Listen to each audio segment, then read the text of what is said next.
So we're sat here in probably the slowest town in all of Tenerife, Garachico. Funny looking ducks here.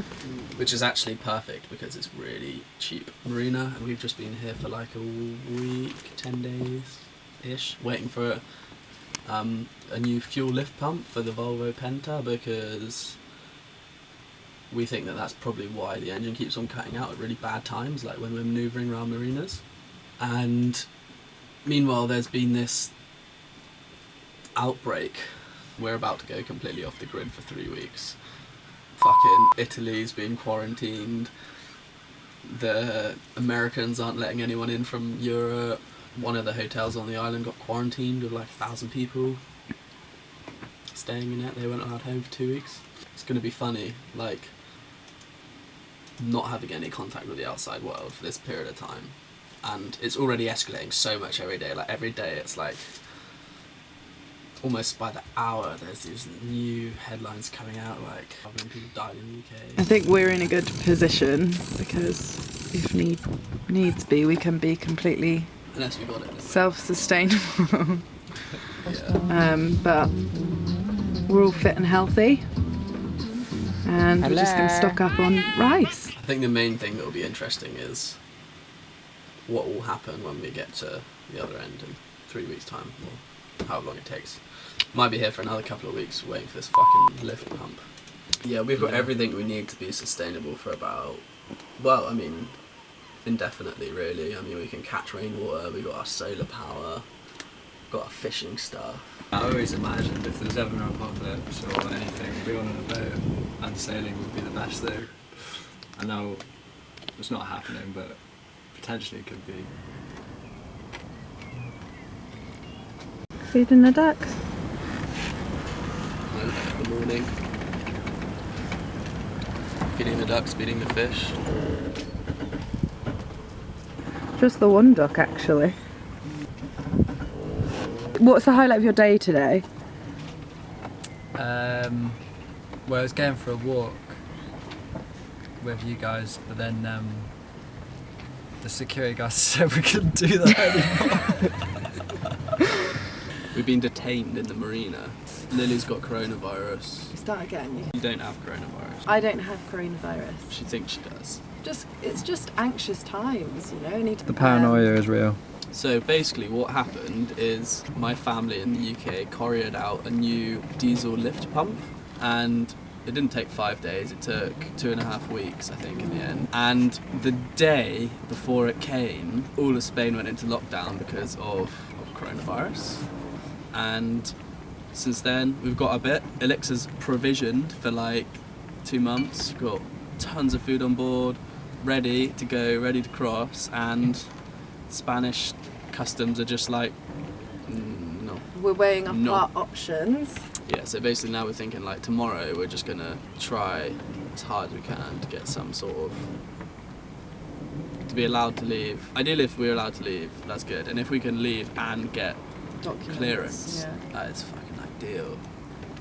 And then we'll just cruise, sail across the Caribbean and maybe be denied entry, which I don't think is. I think I'd rather be denied entry in the Caribbean than here, because in the Caribbean you live life at anchor. And although it's a little bit late in the season, I think that this is a good time to do the trade wind crossing, because earlier in the year the trade winds are quite strong and they sort of die down towards spring.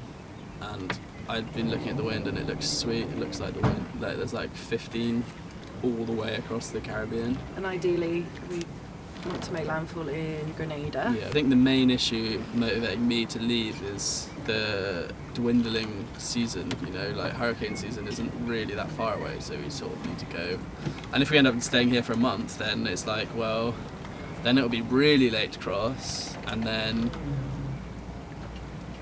we'll end up having to wait out hurricane season here and then leaving like The end of the year. in November or something. Not an option. I would have thought they'd be happy to get rid of us, to be honest, because it's 3 less people eating up their resources on the island, but apparently not. They just want us to stay. well, we'll see what happens. Interesting times. Mañana. Mañana. Mañana. It's been 1 week since we've been locked down in Canary, and the Spanish are pretty extreme with the measures they're taking to stop spread. To stop the spread. We've just been sat in the boat in the Marina, not allowed to leave, can't even set foot on the pontoon. That's a big no-no. We managed to like sneak a few little swims, like we've been swimming around and like reading books and just basically doing like what we would be doing if we were doing the trans up, but we're not. We're just sort of sat here. This is the early exercise we've been doing for a week and a half. Go and say hello to the sunshine. And then we come round and we wave to our friends.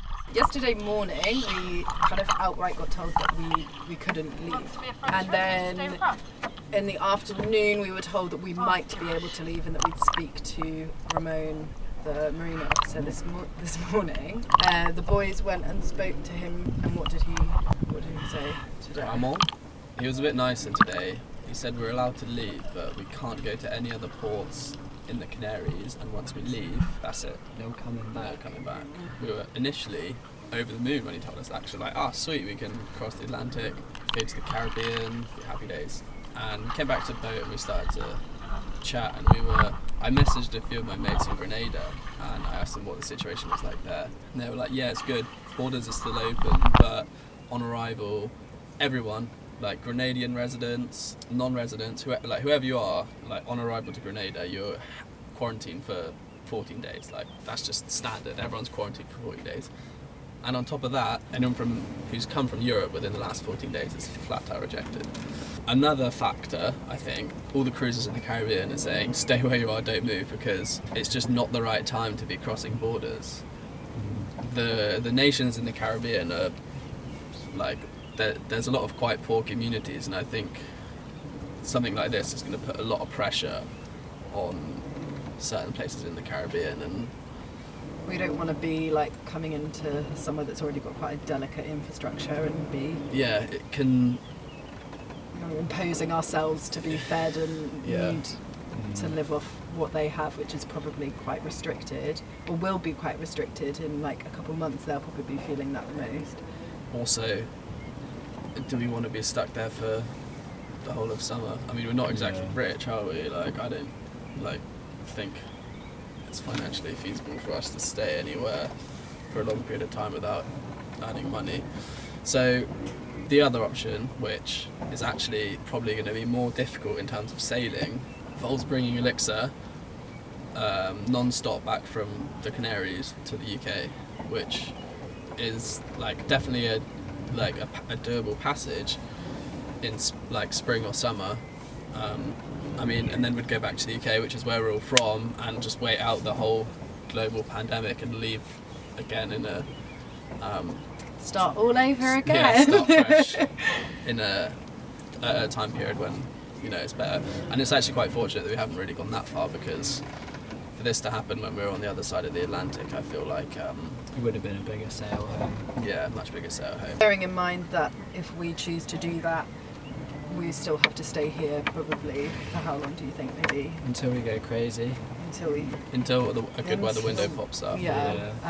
And who knows when, that might be 2 or 3 weeks, and who knows where everything's going to be then. So it's still very, there's all these options, but they're all, as we've found out the last few days, subject to change several times a day. So I think either way we're going to be here for a wee while, having a little Marina holiday. Yeah. So keep you posted. Keep you posted on our decision. It's a difficult decision, but I'm sure we'll make the right one. Where's she gone? Tracy!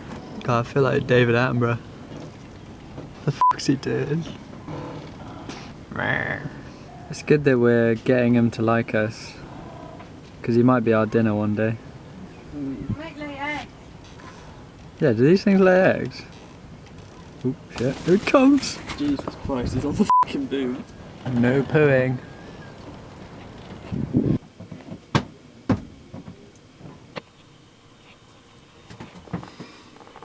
You just done a shit.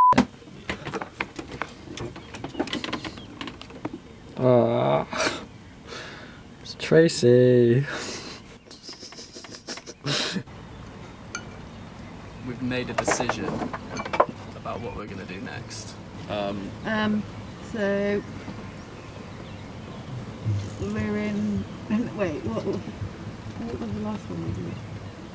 Battery's running out. Oh, we're going home. We're f***ing going home because of coronavirus and we can't sail anymore. Borders closed in the Caribbean, borders closed in Cape Verde, borders closed everywhere we can go. All British nationals are being asked to return to the UK we're as being well. repatriated. There's nowhere we can go, so we're going to leave Elixir here for 6 months.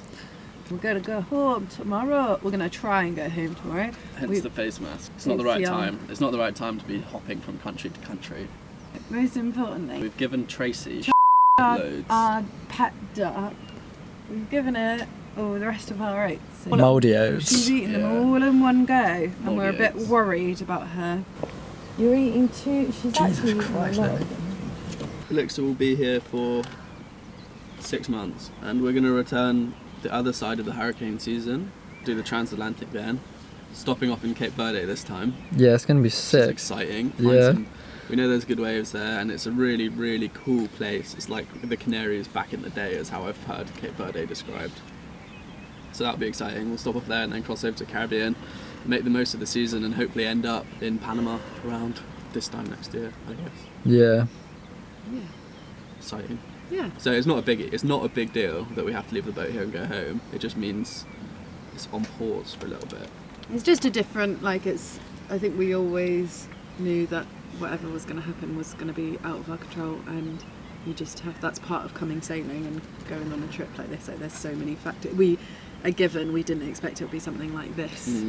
Yeah, and right. still wake up every morning, I'm sure like everybody else is, going like, what is happening? In the meantime, Right. though, we can just read all the books that we set aside for the transatlantic at home.